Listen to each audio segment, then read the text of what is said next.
Hello friends, स्वागत है आप सभी का झारखंड की भाषा एवं साहित्य के भाग 3 में। आज हम कुडुख भाषा के साथ साथ कुछ संदानीय भाषा को भी डिस्कस करेंगे। साथ ही साथ जो इम्पोर्टेंट साहित्य है वो भी हम आज याद करने का प्रयास करेंगे। तो चलिए शुरू करते हैं कुडुख भाषा। कुडुख भाषा आप सभी जानते हैं कि ये उरांव जनजाति की जो है भाषा है। ठीक है, इसमें कोई डाउट नहीं है, ये आप सभी को पता होगा। और कुडुख भाषा को जो भाषा परिवार है ये द्रविड़ भाषा परिवार है। जिन्होंने पहला लेक्चर देखा है उनको ट्रिक से याद हो गया होगा कि किस तरीके से हम भाषा परिवार को याद करेंगे। तो एक बार फिर मैं आपको यहाँ पर रिपीट कर देता हूँ, डीकू मारो ये आप याद रख लीजिए। यानी द से आपका द्रविड़ हो गया, कु से कुडुख हो गया, मा से मालतो हो गया। यानी कुडुख भाषा और मालतो भाषा का जो परिवार होगा आपका द्रविड़ भाषा परिवार होगा, यानी द जो यहाँ पर ट्रिक के अनुसार आया है। ठीक है, तो जो कुडुख भाषा आपका द्रविड़ भाषा परिवार से बिलोंग करता है। आपको यह भी बता दें जो कुडुख भाषा है इस पर आपको सर्वाधिक लिखित साहित्य आपको मिल जाएगा। ठीक है, इसका कुछ इंपॉर्टेंट जो इस भाषा में लिखा गया जो बुक है वो आप याद रखिए। इस भाषा से संबंधित, इस भाषा से रिलेटेड जो बुक है ये आपको याद रखना है। पहला आपको बुक याद रखना है an introduction to Oraon language, जो कि ओ फ्लैक्स के द्वारा लिखा गया है। एक याद रखना है कुडुख ग्रामर, जो कि फर्डिनेंड हॉर्न के द्वारा रचना किया गया है। एक है कुडुख फोकलर, जो कि ए ग्रेनार्ड के द्वारा रचना किया गया है। तो तीन इंपॉर्टेंट बुक याद रखना है, an introduction to Oraon language O Flex के द्वारा, कुडुख ग्रामर फर्डिनेंड हॉर्न के द्वारा, और कुडुख फोकलर ए ग्रेनार्ड के द्वारा। चलिए, एक और जो आपका रचनाकार है इनका नाम काफ़ी फेमस है और इनको आपको याद रखना है। आह्लाद तिर्की का बात हम कर रहे हैं। आह्लाद तिर्की जो इनके द्वारा रचना किया गया है कुडुख सरहा, एक तो याद रखिए, जो कि 1949 में इसको पब्लिश किया गया था। और दो पत्रिका इनके द्वारा निकाला गया था, एक है बोलता और दूसरा है घुमकुड़िया। ये जो पत्रिका है आपका 1940 में पब्लिश किया गया था इनके द्वारा, आह्लाद तिर्की के द्वारा। एक याद रखना है बोलता और दूसरा घुमकुड़िया। घुमकुड़िया आप लोग जानते हैं कि उरांव जनजाति की जो युवा गृह है उसका नाम आपका क्या है, घुमकुड़िया। ठीक है, तो उसी को ध्यान में रखकर आह्लाद तिर्की ने जो है घुमकुड़िया नामक पत्रिका का उस समय प्रकाशन में लाया था इन्होंने 1940 ईस्वी को। और एक पत्रिका आपको याद रखना है वीज बिनको। ठीक है, ये जो है इग्नेस बे के द्वारा उसमें पब्लिश किया गया था ये जो पत्रिका है। और एक राइटर है काफ़ी इंपॉर्टेंट है, वीवीआई में आप इसको टिक कर लीजिए, ये तो प्रश्न आना ही आना एग्जाम में है।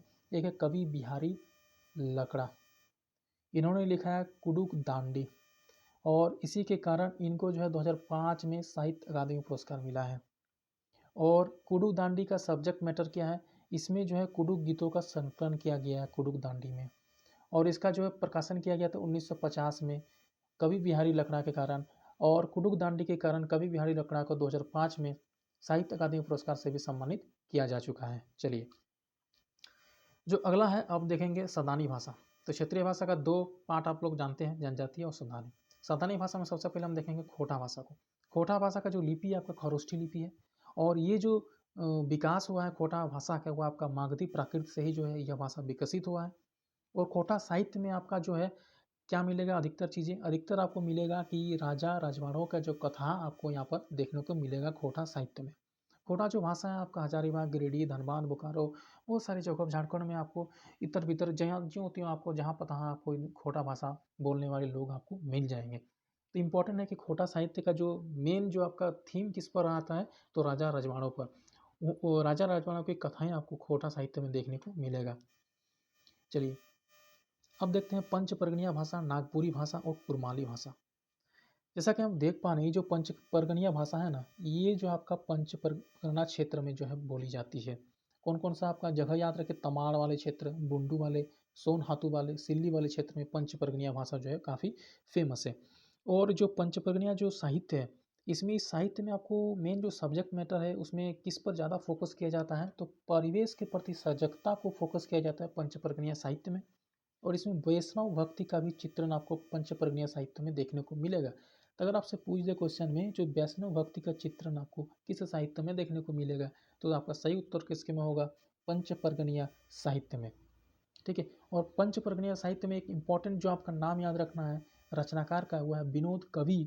इन्होंने लिखा है छोटा नागपुर ताल मंजरी, वेरी इंपॉर्टेंट बुक है छोटा नागपुर ताल मंजरी, जिसकी रचना जो है विनोद कवि के द्वारा किया गया था, जो कि पंचपर्गणीय साहित्य से बिलोंग करते हैं, पंचपर्गणीय भाषा से बिलोंग करते हैं।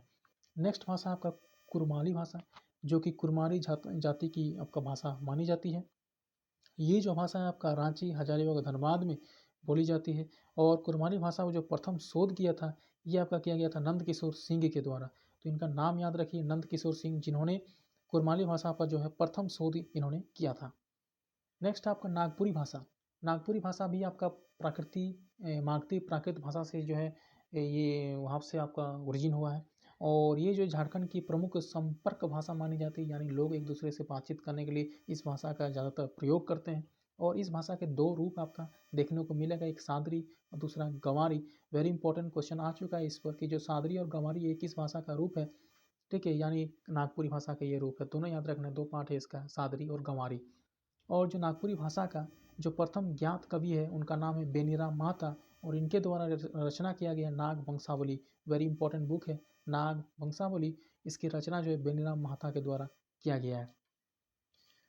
चलिए अब देख लेते हैं कुछ खोटा रचना और उनके रचनाकार। तो एक यहाँ पर कॉमन नाम यहाँ पर देख पा रहे होंगे, श्रीनिवास पानूरी। और श्रीनिवास पानूरी के द्वारा लिखा गया कुछ चीज़ें जो है आपको जैसे सीजीएल में भी आपको पढ़ना है अगर आप खोटा साहित्य को चुनते हैं तो। जैसे आँखी के गीत हो गया एक, और एक हो गया आपका चाभी काठी। आपका ये जो चीज़ है आपको पढ़ना है यहाँ पर, जो कि श्रीनिवास पानूरी के द्वारा लिखा गया है। ठीक है, तो ये आपको खोटा साहित्य जब आप लेंगे तो आपको पढ़ना है। तो इनका बुक आप याद रख लीजिए। श्रीनिवास पानूरी का जो सबसे इंपॉर्टेंट बुक है आपको एग्जाम में पूछता है वो आपका मेघदूत, श्रीनिवास पानूरी के द्वारा।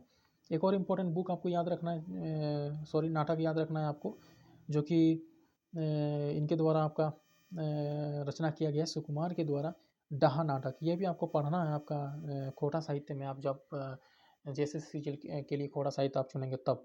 तो डाहा याद रख लीजिए सुकुमार के द्वारा, और आपका मेघदूत आपका श्रीनिवास पानूरी के द्वारा। तो इस वीडियो में दोस्तों इतना ही।